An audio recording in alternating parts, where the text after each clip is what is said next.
Maintenant, Bezrat Hashem, on va parler un peu de la halachot de Purim. Alors, vous savez que Purim, c'est une des plus grandes fêtes que nous avons. D'ailleurs, Chachamim disent que Purim, elle dépasse par son niveau spirituel la fête de Kippourim. Il y a deux fêtes dans le calendrier hébraïque, Kippourim et Purim. Alors quand on dit Kippourim, c'est comme si on a dit comme Purim. Ça veut dire que Yom Kippour, c'est comme Purim. Si je dis Yom Kippour, c'est comme Purim, ça veut dire que Purim dépasse Kippour. Qu'est-ce qu'on fait Kippour? On prie. Qu'est-ce qu'on fait Purim? On boit, on tourne. Mais on va voir, c'est pas le sens de la fête. Mais pour vous dire, au niveau spirituel, la fête de Purim, il faut pas la rater. D'abord, on va expliquer la halachot, et après, on va expliquer le niveau spirituel de cette fête, comment il faut se préparer spirituellement à cette fête et ne pas rater le sens de cette fête. Tout d'abord, vous savez que Purim, dans la fin de la Megillah, c'est écrit qu'on a reçu la Torah de nouveau. Kimu vekiblu haYehudim. Les Juifs ont accepté de nouveau la Torah. Comment accepter de nouveau? La Torah a été donnée bien avant cela. Quand on était devant le Sinaï, Moshe Rabbeinu et tout l'âme Israël, on a dit Naaseh v'nishma. On va écouter, on va pratiquer, et ensuite on va écouter le sens de ce mitzvot. Alors on n'avait pas à recevoir la Torah. Mais ce qui est bizarre, on dit qu'on a accepté la Torah de notre propre gré. Mais c'est écrit là-bas qu'Akadosh Baruch Hu a pris la montagne, il les a renversé la montagne par-dessus la tête, et il leur a dit, si vous acceptez la Torah, c'est bon, et si vous ne l'acceptez pas, là-bas vous allez mourir. Comment? On vient de dire Naaseh v'nishma. On a dit, tout ce que la Torah demande, on pratiquera, et ensuite on écoutera. Alors pourquoi faire forcer? Alors ils disent que le juif, à l'époque de Moshe Rabbeinu, voulait recevoir que la Torah écrite, et pas la Torah orale. C'est-à-dire, donne-moi ce qui est écrit. Ce qui n'est pas écrit, ne me le donne pas. Parce que d'abord, c'est beaucoup plus. Le Chumash, c'est le livre de Chumash. C'est pas beaucoup, le Pentateuch. C'est quoi? C'est rien du tout. C'est un livre, pas si lent. Même les écrits, on ajoute les écrits.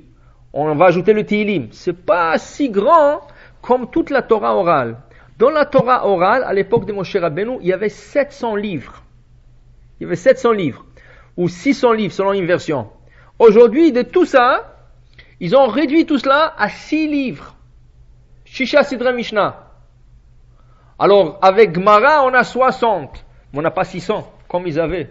Et à l'époque de Moshe Rabbeinu, il fallait connaître toute la Torah orale par cœur. On n'avait pas le droit de l'écrire. C'était interdit de l'écrire. C'est pour ça qu'on appelle Torah orale. On est obligé de la savoir oralement. Il y a 1500 ans, Rabbi Yehuda Hanassi, le prince d'Israël, il a vu que dans sa génération, il y a 1500 ans, dans sa génération, les gens commençaient à oublier la Torah orale. Elle dit, si maintenant ils oublient, qu'est-ce qui va se passer dans 20 ans, dans 100 ans, dans 1000 ans? Qu'est-ce qui va se passer? Si on n'aurait pas écrit la Torah orale, aujourd'hui on n'aurait peut-être pas eu la Torah orale du tout, avec l'oubli.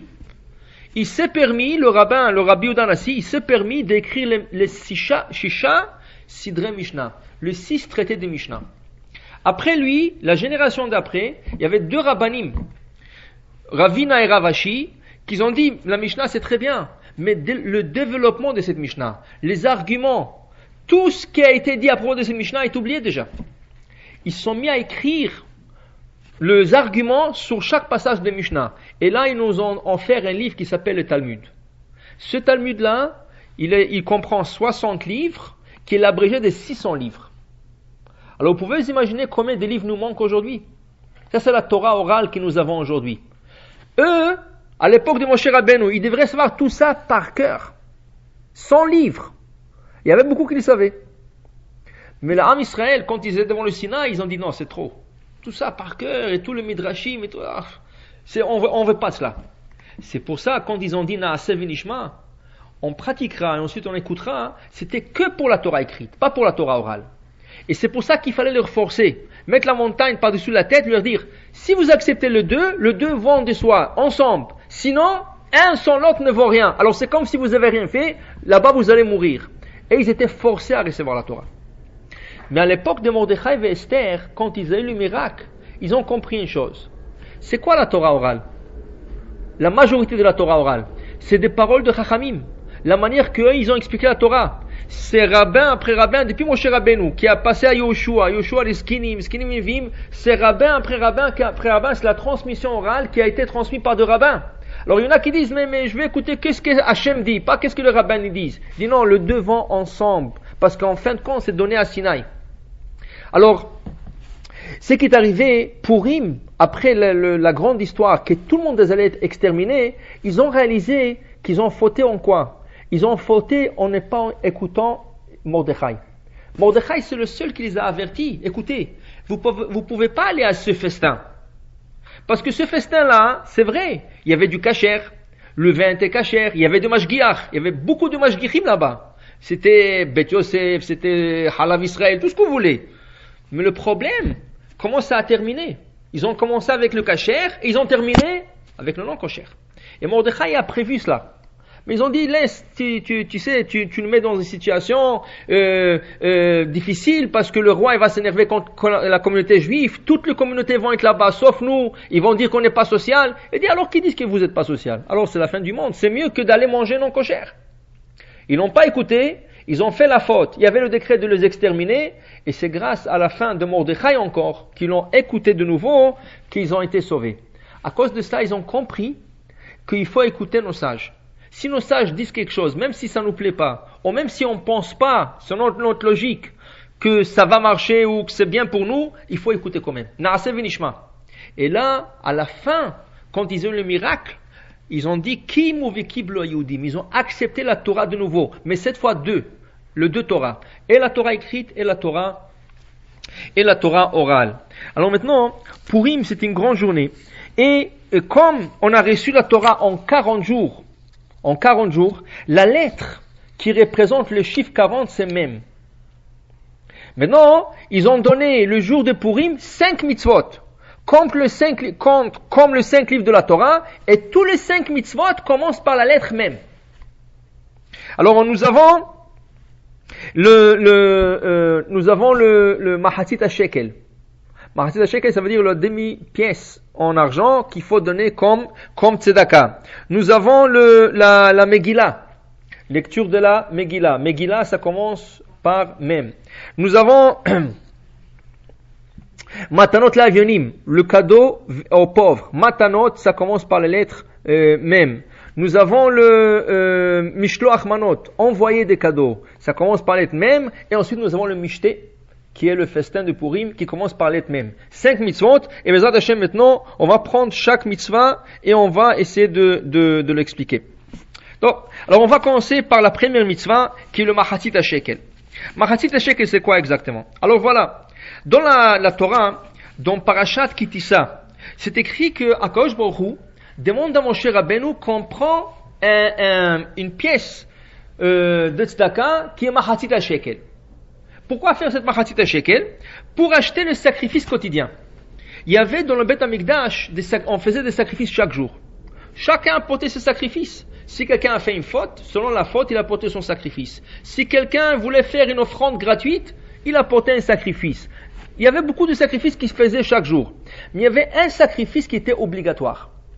Et là, ce sacrifice, on le faisait même Shabbat. Malgré que le Beth Amikdash, le temple, a été fermé le Shabbat, parce qu'on ne peut pas égorger, on ne peut pas faire tous les services, mais Shabbat, on faisait 2 sacrifices obligatoires.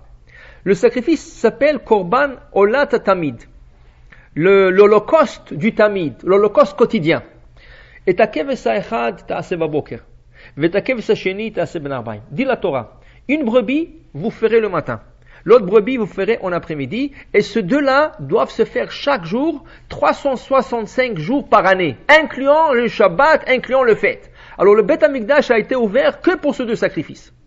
Une fois qu'on a fait cela, c'est fermé pour le reste de la journée jusqu'à dimanche. Maintenant, la Torah veut que ce sacrifice qui s'appelle holocauste quotidien soit en part égale pour tout le peuple. C'est-à-dire que tout le monde participe dans ce sacrifice. Pourquoi? C'est un sacrifice expiatoire. Il expie les fautes. On a dit que jamais il y avait quelqu'un qui habitait Jérusalem qui avait une faute. Pourquoi? Le sacrifice du matin expiait toutes les fautes du soir.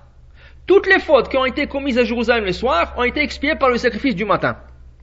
Et le sacrifice de l'après-midi expiait toutes les fautes du matin.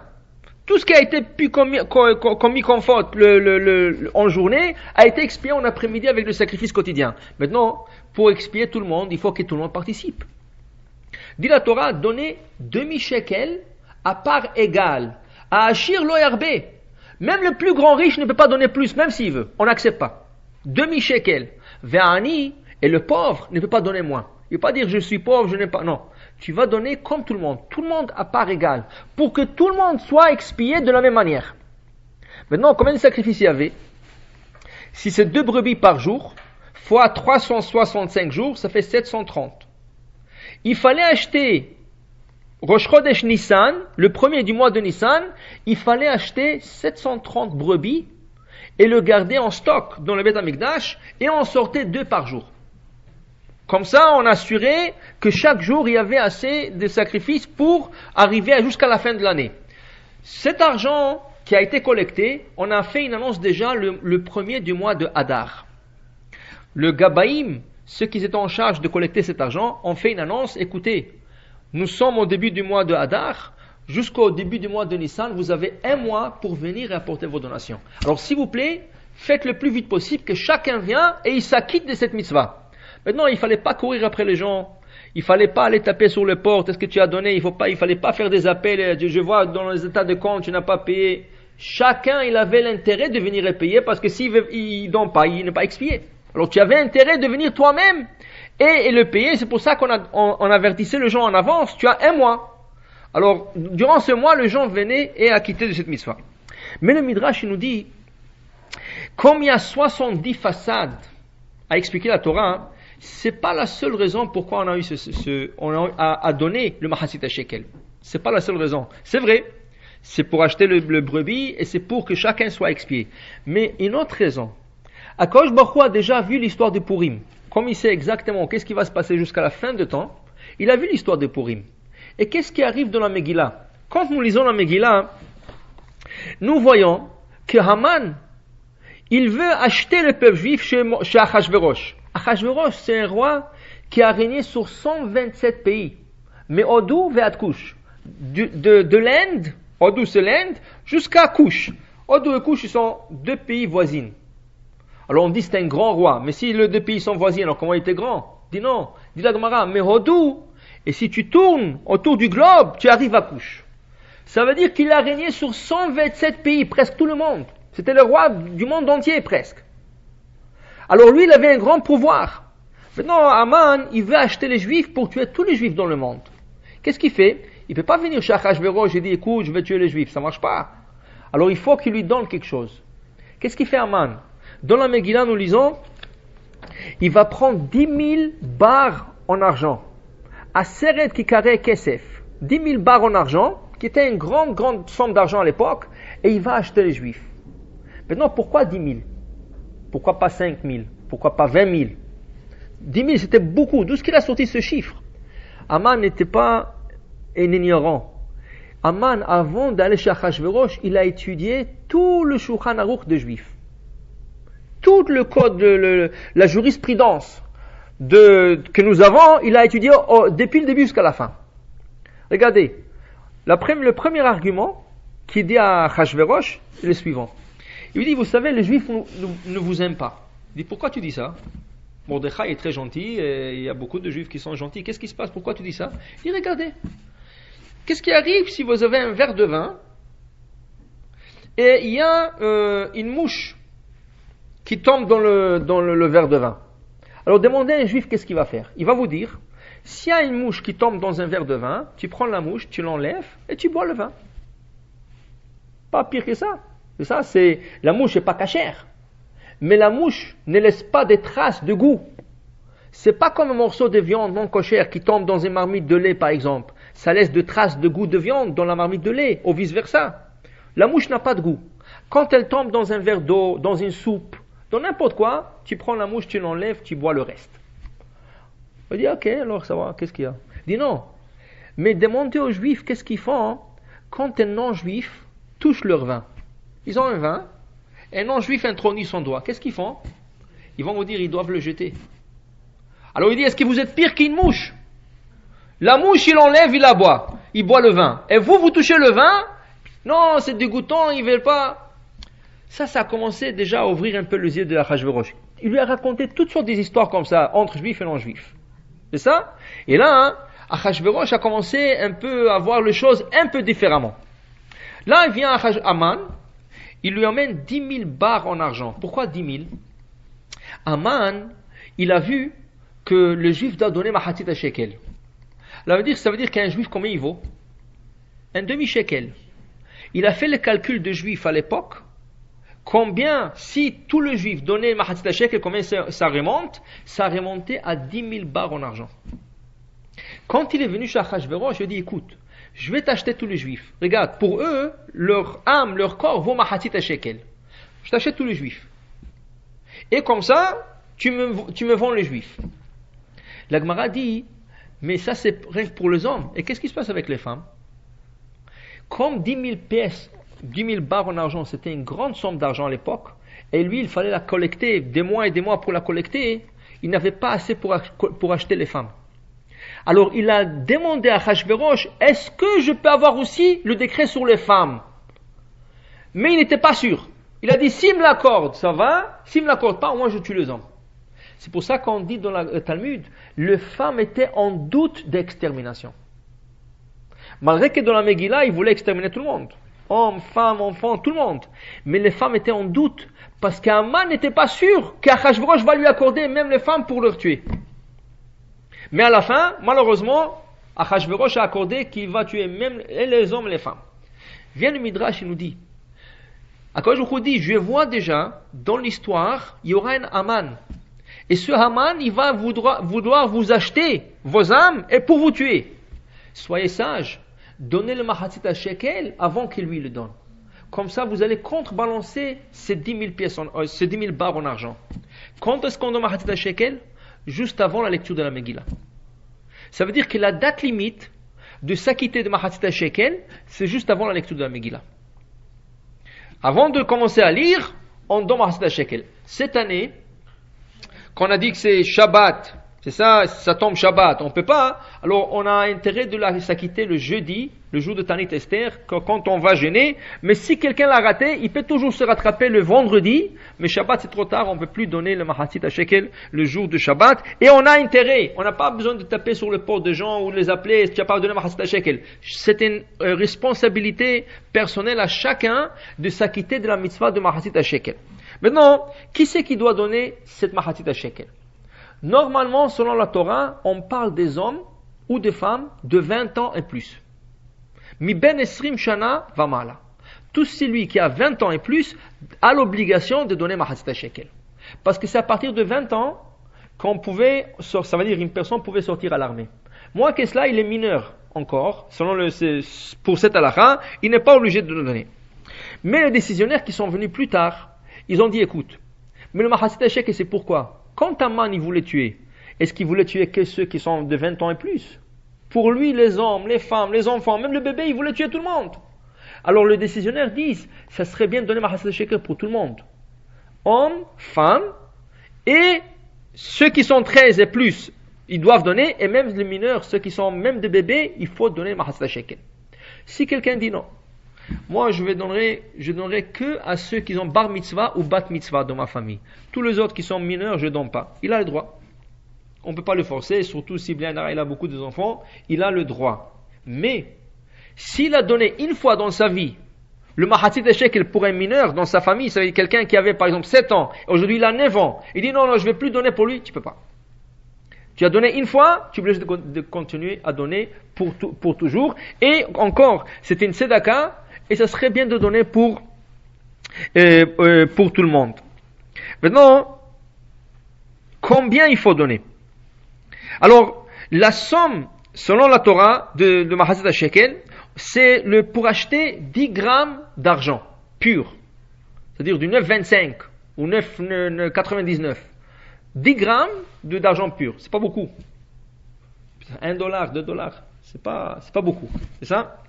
Après, les décisionnaires, ils sont venus, ils ont dit, attends, Mahatit à shekel, la moitié du shekel. Alors, c'est quoi Mahatit à shekel? Shekel, c'était la pièce de l'époque. Ça veut dire qu'à chaque époque, il faut regarder c'est quoi la pièce du pays. Ici, c'est des dollars. En Israël, c'est du shekel. C'est ça? En France, c'est l'euro. C'est ça? Chaque pays est indifférente. Maintenant, il faut prendre la pièce la plus grande du pays. Ici, c'est quoi la pièce la plus grande? 2 dollars. C'est ça? Tu prends la moitié de cela. Alors, Mahatzit shekel, c'est 1 dollar. Ça? La Mahatzit shekel, c'est 1 dollar ici. Dans un autre pays, je ne sais pas, en Israël, je ne sais pas, c'est 10 shekels, je ne sais pas c'est quoi la plus grande pièce. Alors, ils vont donner la moitié de la plus grande pièce. Maintenant, il y a une opinion qui dit, mais attends, quand on lit la paracha de Mahatzit shekel, c'est écrit là-bas 3 fois le mot Terumat Hashem, la donation pour l'éternel, 3 fois. Alors, les décisionnaires qu'ils ont ajouté, le Rama, il dit, alors ça serait bien de prendre la moitié de la plus grande pièce du pays et la doubler par 3. Alors ça veut dire qu'on parle ici, non, 3 dollars. 3 dollars. La moitié de la plus grande pièce, 2 dollars, c'est 1 dollar. Non, pas la moitié de 1 dollar. La moitié de la plus grande pièce de monnaie. La grande pièce de monnaie, c'est 2 dollars. Et on la double par 3, c'est 3 dollars. C'est 3 dollars. Maintenant, ça n'a pas de prix. Comme on a dit, ça peut être la valeur d'acheter 10 grammes d'argent. Ça peut être la valeur de 3 fois la moitié de la plus grande pièce. Il y en a qui le font à 5 dollars pour le 5 mitzvot de Purim ou le Chamisha Chamisha Torah. De toute façon, cet argent va servir pour les gens qui étudient la Torah. Ça veut dire que cet argent peut aller uniquement pour des gens qui étudient. On ne peut pas le prendre pour la synagogue ou pour des réparations. Cet argent doit servir que pour des gens qui étudient la Torah. Ça veut dire qu'on doit assurer de prendre cet argent et leur donner aux gens de collège. Si vous connaissez ou vous avez dans la famille des gens qui étudient, donnez-leur directement. Prenez cet argent et vous leur donnez, c'est la mitzvah. La mitzvah, c'est de supporter des gens qui étudient dans le collège. Alors, si vous avez dans la famille, oui. Sinon, vous donnez à la synagogue et ils vont être en charge de le placer et le donner au bon endroit. Maintenant, ce qui est très important, le Mahatzit shekel, c'était comme un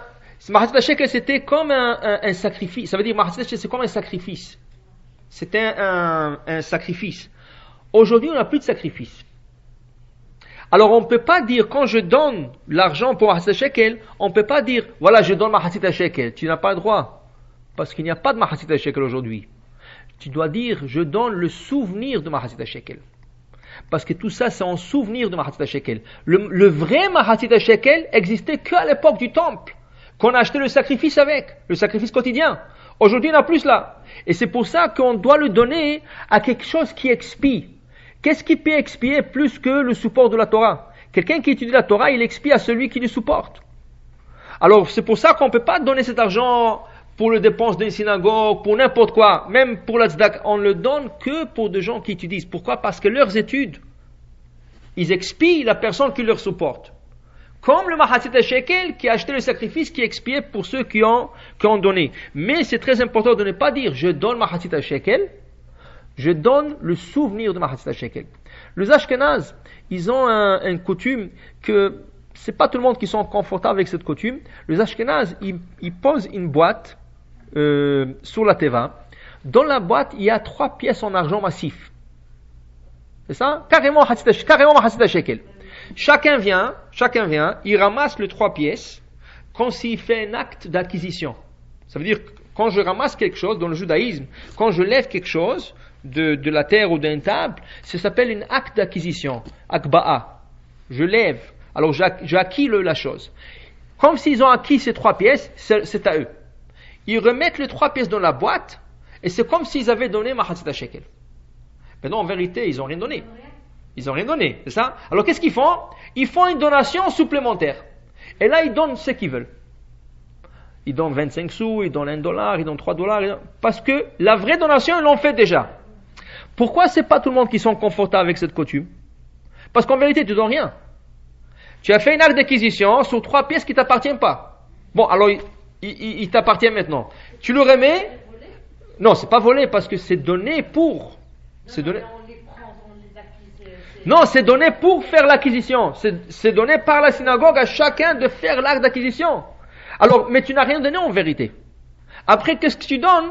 Supplémentaire, mais en vérité, le vrai La vraie somme, tu l'as pas donnée. C'est pour ça que c'est pas, les séfarades n'ont jamais accepté cette coutume. Les Ashkénazes le font, ils donnent quand même la somme de $3 ou de $5, mais nous les séfarades, on n'avait pas cette coutume, on donne carrément. Maintenant, c'est que oui est vrai, il y en a qui disent que le Mahaseh Shekel doit être en pièces d'argent et non pas en billets de monnaie.